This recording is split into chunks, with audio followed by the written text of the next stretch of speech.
Hi hello எல்லாருக்கும் வணக்கம். எப்படி இருக்கீங்க? நல்லா இருக்கீங்கன்னு தான் நினைக்கிறேன். நான் ரொம்ப நல்லா இருக்கேன். Welcome back to our channel love and bright. And நீங்கள் கேட்குறீங்க பாடி கார்ட். மேபி உங்களுக்கு ஏசியோட டிஸ்டர்பன்ஸ் நிறையா வந்திருக்கலாம். பட் என்னென்னா முடியல வித்தவுட் ஏசி ரெக்கார்டிங் பண்ணேன். ஸோ அதுதான் ஏசி ஆன் பண்ணியிருக்கேன். ஸோ பிகாஸ் ஆஃப் தட் உங்களுக்கு இந்த பிஸ்ன்னு சவுண்டு மேபி வரலாம். பட் பேக்ரவுண்ட் மியூசிக் மூலமாக அது கொஞ்சம் கம்மியாக கூட கேட்கலாம் உங்களுக்கு.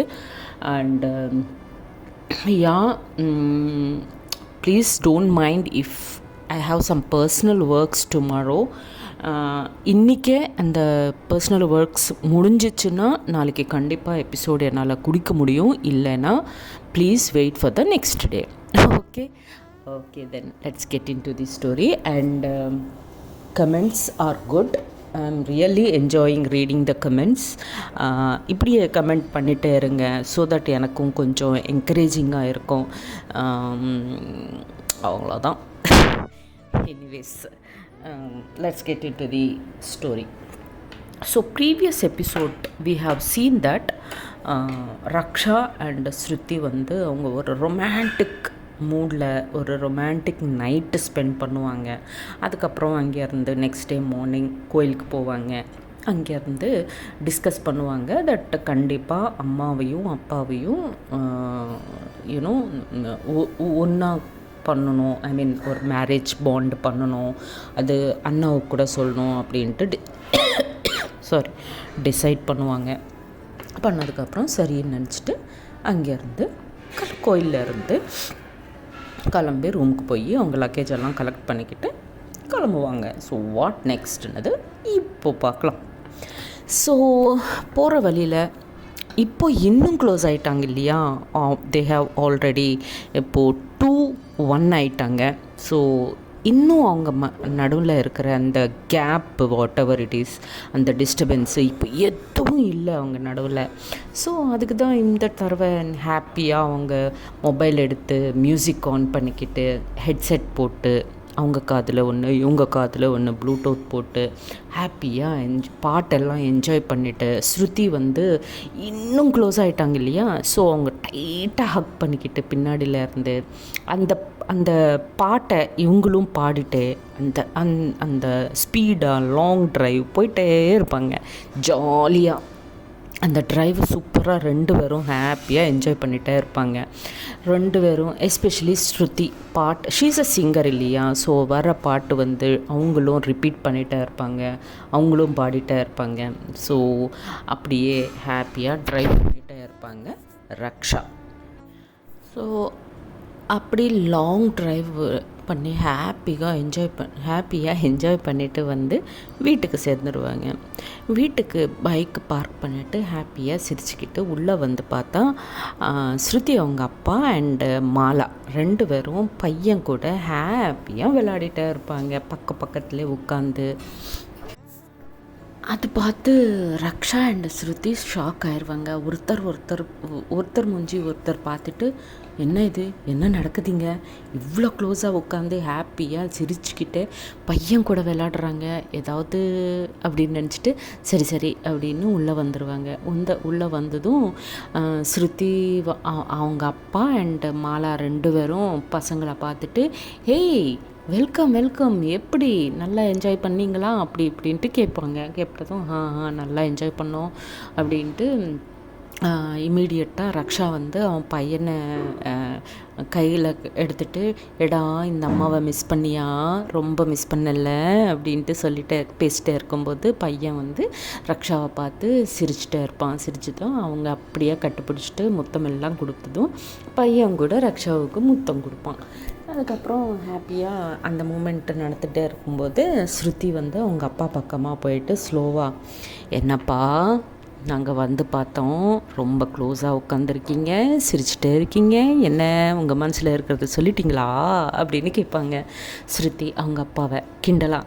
கேட்டதும், ஐயோ நான் எதுவும் பேசலைம்மா, எனக்கு ரொம்ப பயமாக இருந்தது, பட் பையன் கூட சும்மா ஹாப்பியாக விளையாடிட்டு இருந்தோம், அவ்வளோதான், தவிர நான் எதுவும் பேசலைப்பா அப்படின்ட்டு அவங்க அப்பா சொல்லுவாங்க.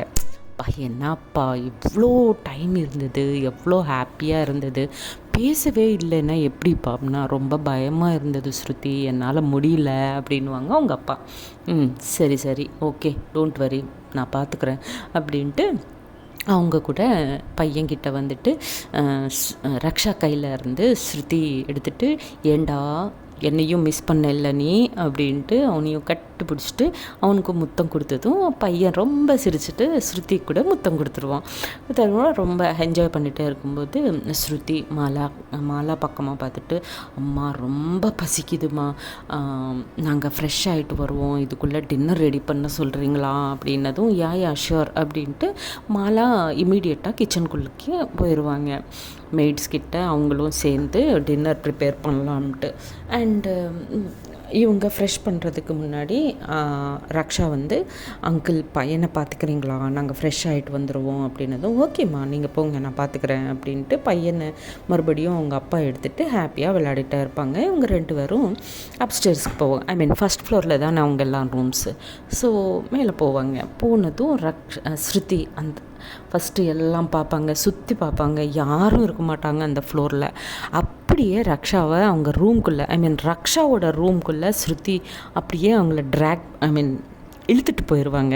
இழுத்துட்டு போயிட்டு கதவை க்ளோஸ் பண்ணுவாங்க. க்ளோஸ் பண்ணி போல்ட் எல்லாம் போட்டினதும் ரக்ஷா, ஏய் என்ன பண்ணுற நீ, நம்ம ஊரில் இல்லை, நம்ம வீட்டில் இருக்கோம், வெளியே இல்லை, நீயும் நானும் மட்டும்தான் இல்லை, இந்த வீட்டில் எல்லோரும் இருக்காங்க அப்படின்ட்டு சொல்லுவாங்க. சொன்னதும் ஓகே இருக்காங்க, இருந்தால் என்ன அப்படின்வாங்க ஸ்ருதி.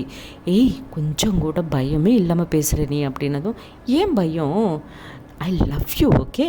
அம்மா கீழே கிச்சனில் இருக்காங்க, அப்பா அண்ட் பையன் அவங்க 2 பேரும் விளையாடிட்டே இருக்காங்க. மெய்ட்ஸ் அவங்கவுங்க வேலையெல்லாம் அவங்க இருப்பாங்க. இப்போ யாருக்கு பார்த்து பயப்படணும் இப்போனா அப்படின்ட்டு கேட்பாங்க.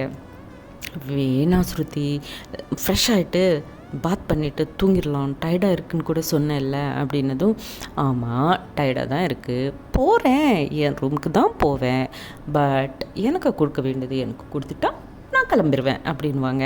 அப்போது ரக்ஷா வந்து, உனக்கு கொடுக்க வேண்டியதா, என்ன கொடுக்கணும் அப்படின்னு கேட்பாங்க.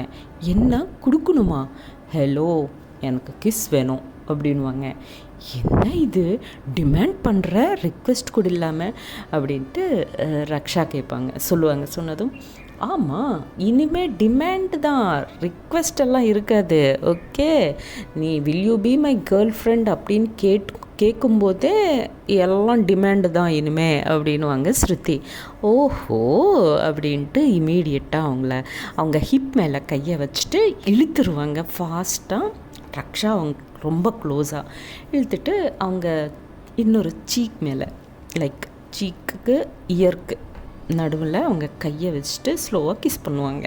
சாஃப்டாக கிஸ் பண்ணதும் அந்த கிஸ் ஒரு 1 மினிட் அப்படி என்ஜாய் பண்ணுவாங்க. பண்ணதுக்கப்புறம் இப்போது போறியா உன் பாத்ரூம்க்கு அப்படின்வாங்க. சரி சரி போகிறேன் அப்படின்ட்டு அவங்க ரூமுக்கு அவங்க போவாங்க. 2 பேரும் ஃப்ரெஷ் ஆகிட்டு கீழே போயிட்டு எல்லோரும் சேர்ந்து டின்னர் பண்ணிவிட்டு ஹாப்பியாக பையன் கூட மறுபடியும் ஒரு 1 hour 2 hours அப்படி விளையாடிட்டு அவங்கவுங்க ரூமுக்கு போயிட்டு தூங்கிடுவாங்க.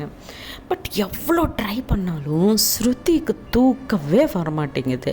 அஃப்கோர்ஸ் ரக்ஷாவுக்கும் அப்படி தான் இருக்குது. ஒரு நைட்லேயே அவங்களுக்கு ரக்ஷா வந்து அவ்வளோ பழக்கமாகிக்கிட்டாங்க ஸ்ருதிக்கு. ஸோ ஸ்ருதியால் தனியாக தூங்கவே முடியல. ஸோ ரொம்ப நேரம் ரூமு ஃபுல்லாக அங்கே இங்கேன்னு சுற்றிட்டே இருப்பாங்க, பெட்டு ஃபுல்லாக ரோல் பண்ணிகிட்டே இருப்பாங்க. பட் அவங்களால மேனேஜ் பண்ணவே முடியல, அவங்களால தனியாக தூங்கவே முடியல. ஸோ ஒரு 12:30 அந்த மாதிரி அப்போ வரைக்கும் வெயிட் பண்ணுவாங்க. அதுக்கப்புறம் எல்லோரும் தூங்கிடுவாங்க இல்லையா. ஸோ ஸ்லோவாக ஸ்ருதி வெளியே வந்துட்டு அவங்க ரூமில் இருந்து வெளியே வந்து ரக்ஷாவோட ரூமை ஓப்பன் பண்ணி அவங்க ரூம்குள்ளே போயிட்டு மறுபடியும் லாக் பண்ணிவிட்டு ரக்ஷாவோட பிளாங்கெட்குள்ளே போயிட்டு அவங்கள கட்டு பிடிச்சிட்டு தூங்குவாங்க. தூங்கினது ரக்ஷா வந்து அவங்கள கட்டு பிடிச்சதும் அவங்க ரக்ஷா வந்து ஐஸ் ஓப்பன் பண்ணிவிட்டு, ஏய் ஸ்ருதி என்ன பண்ணுற நீ அப்படின்னு கேட்பாங்க. தனியாக தூக்கமே வரல ரக்ஷா அப்படின்பாங்க. ஒரு நைட்டுக்கே அப்படின்வாங்க ரக்ஷா. அவ்வளோ பழக்கமாயிட்டேன் நான் உனக்கு, இனிமேல் என்னாலெல்லாம் தனியாக தூங்க முடியாது, டெய்லி நைட் இப்படியே வந்துடுவேன் உன் ரூமுக்கு அப்படின்வாங்க ஸ்ருதி. யாராவது பார்த்தாங்கன்னா தப்பாக நினைக்க போகிறாங்க ஸ்ருதி அப்படின்னு. தப்பாக என்ன நினைக்க போகிறாங்க சொல்லலாம். யாராவது ஏதாவது நினைக்கிறாங்கன்னா அப்போ சொல்லலாம், yes we are in love with each other, we want to get மேரிடுன்னு சொல்லிடலாம் அப்படின்னு ரொம்ப கேஷுவலாக சொல்லுவாங்க ஸ்ருதி. சொன்னதும் சரி சரி ஓகே ஓகே அப்படின்ட்டு அந்த மூமெண்ட்டை 2 பேரும் மறுபடியும் ஃபுல்லாக என்ஜாய் பண்ணுவாங்க. பண்ணதுக்கப்புறம் அப்படியே தூங்கிடுவாங்க. தூங்கினதுக்கப்புறம் எல்லோரும் மறுபடியும் யூனோ 4:30 அந்த மாதிரி டைமில் மறுபடியும் ஸ்ருதி எழுந்திரிச்சிட்டு எதுவும் யாருக்கும் தெரியாத மாதிரி ஹாப்பியாக போய் அவங்க ரூமில் தூங்கிடுவாங்க. ஸோ 6 o'clock அப்படி எழுந்திருப்பாங்க 2 பேரும். எழுந்திரிச்சதுக்கப்புறம் குட் மார்னிங் மெசேஜஸ் கொடுத்துருப்பாங்க. அதுக்கப்புறம் 9:30 10 அந்த மாதிரி டைமில் எல்லாம் ஃப்ரெஷ் ஆகிட்டு இப்போது ரக்ஷா எழுந்திரிச்சதுக்கப்புறம் அவங்க பையன்கிட்ட போய் விளாடுவாங்க டெய்லி, ரைட்? ஸோ அதே மாதிரி அவங்க ஸ்ருதி ரூமை க்ராஸ் பண்ணிட்டு தானே போகணும். ஸோ அவங்க பாட்டுக்கு அவங்க பையன் கூட விளாடுறதுக்காக போயிட்டே இருப்பாங்க. ஸ்ருதி இது பார்த்து ரக்ஷா ஒரு நிமிஷம் வெயிட் அப்படின்வாங்க ஸ்ருதி அவங்க ரூமில் இருந்து. சரின்னு அவங்களும் அந்த டோர்கிட்ட வெயிட் பண்ணுவாங்க. டோர்கிட்ட வெயிட் பண்ணதும் ஸ்ருதி வெளியே வந்துட்டு அந்த பக்கம் இந்த பக்கம் பார்த்துட்டு அவங்க கையை பிடிச்சி உள்ளே இழுத்துட்டு வந்து மறுபடியும் டோர் க்ளோஸ் பண்ணுவாங்க ஸ்ருதி. பண்ணதும் ரக்ஷா என்ன இப்போ என்ன அப்படின்வாங்க. குட் மார்னிங் கிஸ் வேணும்ல அப்படின்னு கேட்பாங்க. ஏய் ஸ்ருதி ரொம்ப பண்ணுறேன், நீ எப்போ பார்த்தாலும் இதே மூட்லேயே இருக்கேன், வேணாம், it's not good.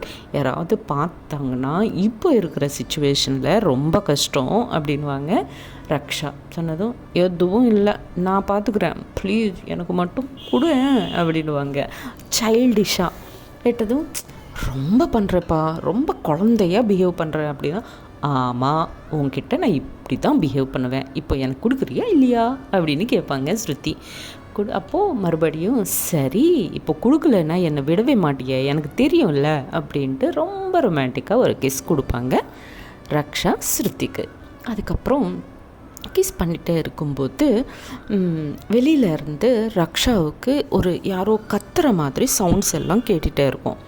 So kiss பண்ணுறது ஸ்டாப் பண்ணிவிட்டு இம்மீடியட்டாக டோர் ஓப்பன் பண்ணி காரிடார்லுக்கு வந்துடுவாங்க. வந்ததும் ஸ்ருதி என்னாச்சு, ஏதாவது ப்ராப்ளமா, என்னாச்சு சடனாக அப்படி வந்துட்டேன் அப்படின்னதும், இல்லை உனக்கு எதுவும் சத்தம் கேட்கலையா, யாரோ கத்துற மாதிரி அப்படின்னதும் கொஞ்சம் நேரம் அப்படியே கான்சென்ட்ரேட் பண்ணதுக்கப்புறம் ஸ்ருதிக்கு கூட ஒரு சவுண்டு கேட்டுகிட்டே இருக்கும்.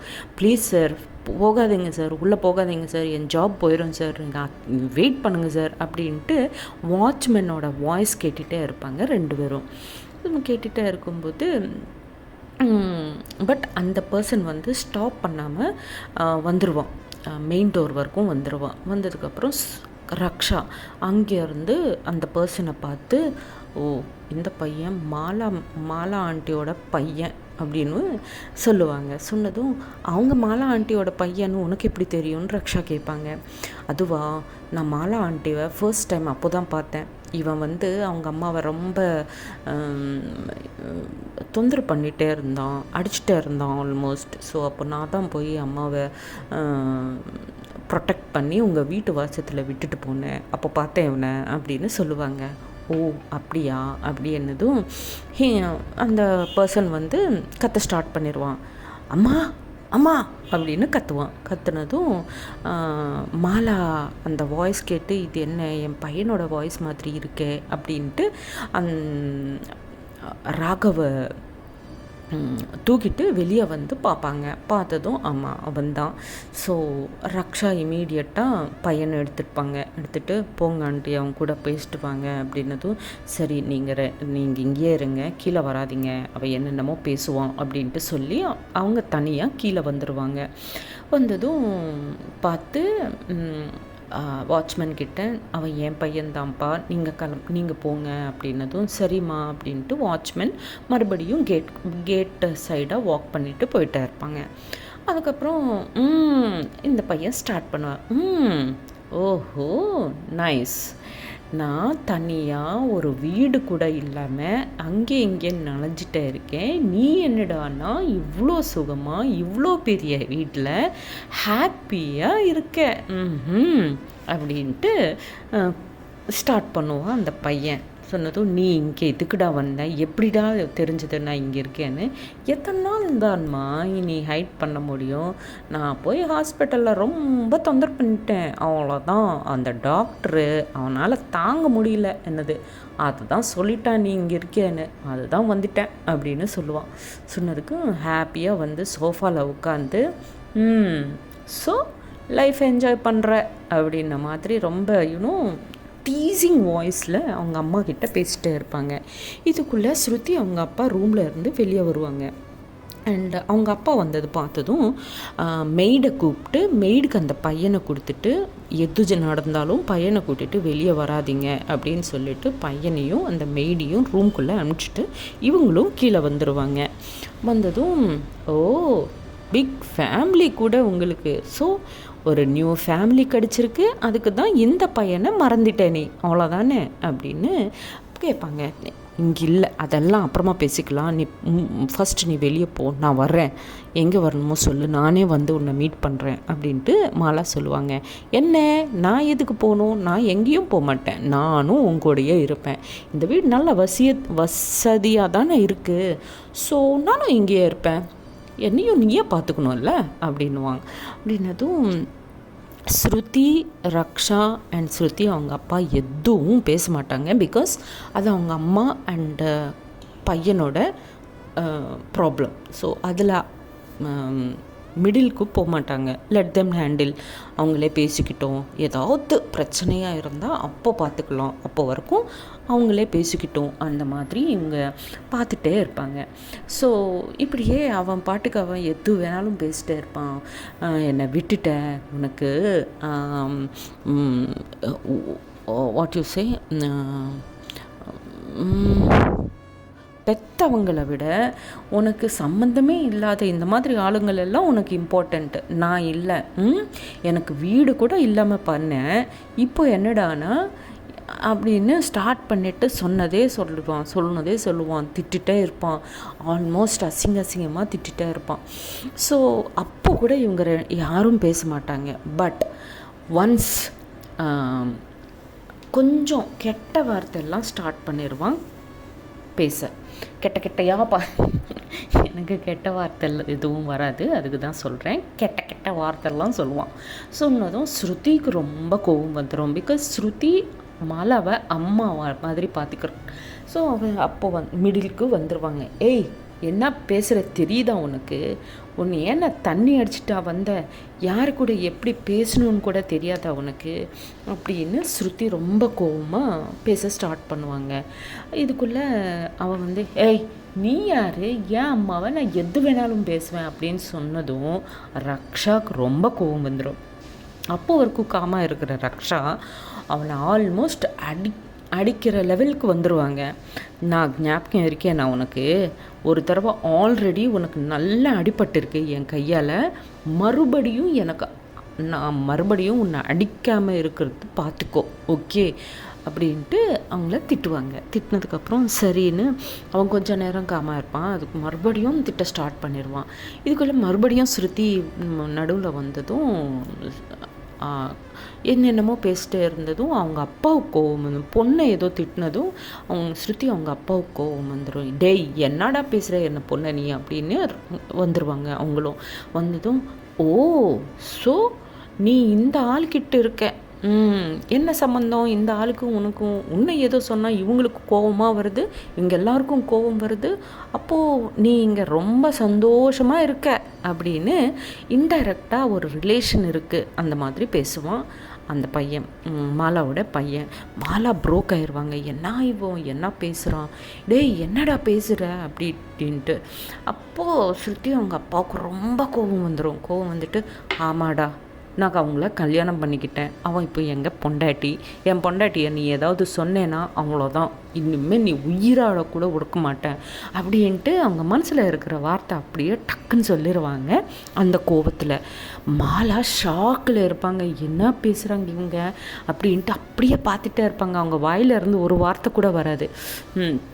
அப்போது அந்த பையன் வந்து, ஓ இவ்வளோ தூரம் போயிட்டாயா நீ, அதுக்கு தான் நீ உனக்கு நான் ஞாபகமே வரமாட்டேங்கிறேன், லைஃப் என்ஜாய் பண்ணுற நீ அப்போ அப்படின்னு சொன்னதும் ஸ்ருதி கூட, ஆமாடா ஆமாம், என் அப்பாவை என் அம்மா, இது என் அப்பா, இது என் அம்மா, நான் அவங்க பொண்ணு, இப்போ என்னடா சொல்கிற அப்படின்ட்டு அவங்களும் ரேஷாக பேச ஸ்டார்ட் பண்ணுவாங்க ஸ்ருதியை.